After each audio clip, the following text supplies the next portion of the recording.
নমস্কার। আজকে বানাবো আমি কলমি শাক আর বেগুনের একটি রেসিপি। কলমি শাকটা কুটো কুটো করে কেটে ভালো করে ধুয়ে আর বেগুনটাকে ছোটো ছোটো করে কেটে ধুয়ে কড়াইতে বসিয়ে দিলাম কিছুক্ষণ জন্য সেদ্ধ হওয়ার জন্য। সেদ্ধ যাওয়ার পর একটা কড়াইয়ে তেল গরম করে শুকনো লঙ্কা ফোড়ন দিয়ে দিলাম। শুকনো লঙ্কাটা লাল হয়ে যাওয়ার পর রসুন দিয়ে দিলাম। রসুনটা ভালোভাবে লাল হতে হবে। রসুনটা লাল হয়ে যাওয়ার পর পেঁয়াজ কুচি দিয়ে দিলাম। পেঁয়াজ কুচি আর রসুনটা ভালোভাবে লাল হয়ে যাওয়ার পর নেড়ে লাল করে ভাজতে হবে।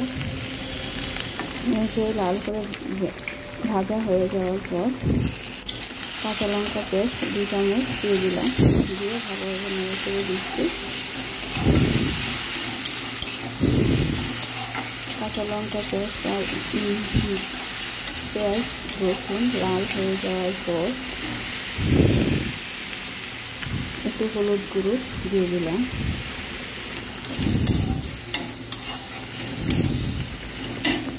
হলুদ গুঁড়ো দিয়ে কিছুক্ষণ নাড়াচাড়া করার পর সিদ্ধ করা কলমি শাক আর বেগুনটাকে দিয়ে ভালোভাবে নেড়ে দিচ্ছি।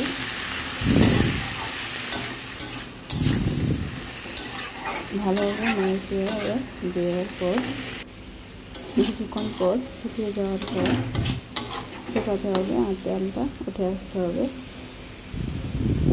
তেলটা উঠে যাওয়ার পর এই দেখুন আমার কলমি শাক আর বেগুন সবজিটা রেডি।